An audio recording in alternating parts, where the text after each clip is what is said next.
नमस्कार, मी अश्विनी परत एकदा माझ्या या छानशा चॅनेलवर तुमच्या सर्वांचं स्वागत करते. आंब्याचे किंवा कैऱ्याचे खूप सारे प्रकार तुम्ही केले असतील आणि खाल्ली पण असतील. तर तुम्ही कैरीची कढी कधी खाल्लीत का हो? नसेल खाल्ली ना, तर आज मी छानशी रेसिपी तुम्हाला दाखवणार आहे. कैरीच्या कढीची खूप सुंदर होते.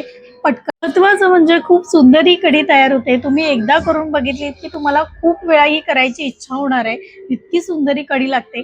पटकन आपण रेसिपी बघूया का? चला.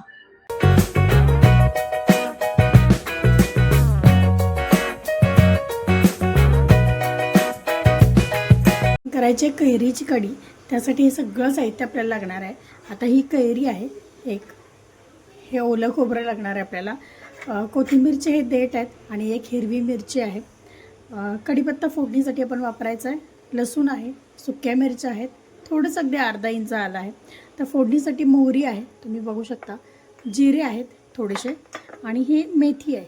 आता ह्या सगळ्याची आपल्याला फोडणी करायची आणि खूप सुंदर कैरी करायची आहे. आपण ही कैरी कट करून घेऊया.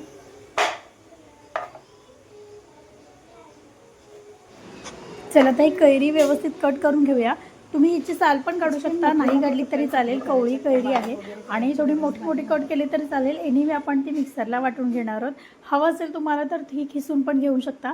आता एका कैरीमध्ये साधारण 4-5 लोक व्यवस्थित ही कढी खाऊ शकतील एवढी ही कढी तयार होते. आता तो कैरी किती आंबट आहे. आता मी ही जी कैरी घेतली होती ना, ती बऱ्यापैकी आंबट होती, त्यामुळे एका कैरीमध्ये आपली छानशी कढी तयार होणार आहे.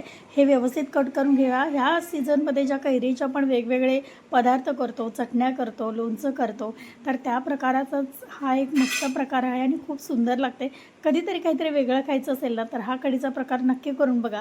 अगदी सूप वगैरे असं सुद्धा तुम्ही हे पिऊ शकता. खूप सुंदर ही टेस्ट लागते. चला, आता ही कैरी मी यामध्ये टाकले मिक्सरच्या जारमध्ये आणि आता आपल्याला ह्याची फाईन पेस्ट करून घ्यायची आहे. पण त्याबरोबर अजून काही गोष्टी आपल्याला लागणार आहेत. त्या काय लागणार आहेत मी तुम्हाला सांगते. तर ह्या 4-5 लसणाच्या पाकळ्या आहेत, त्या ह्यामध्ये आपण टाकूया. आलं टाकायचं आहे, एक अर्धा इंच आलं आहे आणि आपल्याला सुक्या मिरच्या फोडणीला घालायच्या आहेत आणि ओली मिरची जी हिरवी मिरची आहे ती एकच मी यामध्ये वापरली आहे. थोडीशी कोथिंबीर टाकली आहे. आता तुम्हाला गंमत सांगू का, यामध्ये आपल्याला खोबरं पण घालायचं आहे. पण आता हा जार ऑलरेडी पॅक झाला आहे, त्यामुळे आता काय करूया, हे मिक्सरला फिरवून घेऊया. थोडंसं हे रिड्यूस होईल आणि मग त्यामध्ये आपण खोबरं टाकू. तुम्ही बघू शकता 1-2 मिनटं फिरवल्यानंतर छान ते थोडंसं कमी झालं आहे त्याची क्वांटिटी आणि मग ह्यामध्ये आपण आता हे खोबरं टाकून घेऊया आणि अगदी गंध पेस्ट करायचे. गंध म्हणजे कसं, अगदी बारीक झालं पाहिजे. पूर्ण अशी प्युरी जशी आपण करतो टोमॅटोची वगैरे, तशी ती प्युरी आपली तयार झाली पाहिजे. त्यासाठी मी थोडंसं पाणी टाकलंय आणि आता हे छान वाटून घेऊया. अगदी बारीक वाटायचं म्हणजे कढी अशी छान पातळ होते. आता तुम्हाला तर माहिती आहे आपल्याकडे कढीचे किती सारे प्रकार केले जातात. खूप प्रकारे वेगवेगळ्या पद्धतीने ही कढी केली जाते. आपल्याकडेच नव्हे, वेगवेगळ्या प्रांतात ही कढी वेगवेगळ्या पद्धतीने केली जाते. पण कैरीची कढी हा थोडा वेगळा प्रकार आहे आणि खूप सुंदर प्रकार आहे. तर पटकन आपण रेसिपीला सुरुवात करूया. पॅन ठेवलाय. आता पॅनमध्ये थोडं तेल टाकले आणि व्यवस्थित गरम होऊ द्यायचं. कोणत्याही प्रकारची कढी जेव्हा आपण करणार आहे, तर त्यामध्ये सगळ्यात महत्त्वाची गोष्ट कोणती असेल, तर त्याची खमंग फोडणी ही त्या कढीला एक छानसा स्वाद देते. त्यामुळे फोडणी मात्र खमंग बसली पाहिजे. तर तेलामध्ये छान मी मेथ्या टाकल्या थोड्याशा, मोहरी टाकूया. मोहरी पण छान फुलू द्यायची आणि आता जिरे घालू. जिरे पण छान फुलले की मग ह्यामध्ये आपण सुक्या मिरच्या घालायच्या, 2 मिनिटं परतायच्या आणि कढीपत्ता घालून घ्यायचा. कढीपत्ता पण छान परतून घ्यायचा आहे. आता ह्यामध्ये अजून काही वेगळं आपण एक्स्ट्राच्या काही गोष्टी टाकणार नाही आहोत. ह्या फोडणीतच ह्या आपल्या कढीला एक टेस्ट येणार आहे आणि ती टेस्ट अगदी अमेझिंग असते.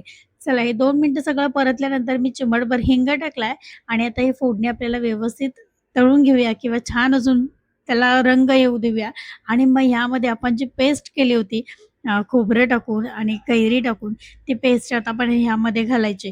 आता तुमच्याकडे किती लोकं जेवणासाठी आहेत त्यानुसार तुम्ही ह्याची पाण्याची कन्सिस्टन्सी ॲडजस्ट करायची. आता आम्ही 4-5 जण खाणार आहे, त्यामुळे ह्या पॅनमध्ये भरून मी केलं तर ते व्यवस्थित होईल. आता थोडीशी पातळ ही कढी आपल्याला हवी असते, त्यामुळे मी बऱ्यापैकी यामध्ये पाणी घालणार आणि छान बराच वेळ ही कडवायची. आता कडवायची म्हणून त्याला आपण कढी असं म्हणतो. खूप वेळ कडली गेली की त्या कढीला एक सुंदर स्वाद येतो आणि खूप अमेझिंग अशी टेस्ट येते.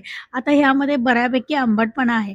तुम्हाला आवडत असेल तर ह्यामध्ये थोडासा गूळ टाका, पण थोडासा टाकाच. त्याने टेस्ट बॅलन्स होते, म्हणजे खूप आंबट वगैरे लागत नाही आणि साधारण एक 10 ते 15 मिनिटं ही व्यवस्थित उकळू द्यायची. स्लो गॅसवर ठेवायचा आणि छान ही कढी कडू द्यायची आणि तुम्ही बघू शकता छान याला उकळी यायला सुरुवात झाली आहे. आता ह्यामध्ये मी थोडीशी कोथिंबीर घालते आणि गरम गरम भाताबरोबर, चपातीबरोबर, अगदी कशाबरोबर तुम्ही कढी आता सर्व्ह करू कैरीचं शकता. सीझन संपण्याआधी चटण्या वगैरे करता करता कधीतरी एखाद्या जेवणामध्ये ही कैरीची कढी करून बघा. खूप सुंदर लागते आणि मस्त लागते. तुम्ही एकदा नक्की ट्राय करा आणि मला कमेंटमध्ये सांगायला विसरू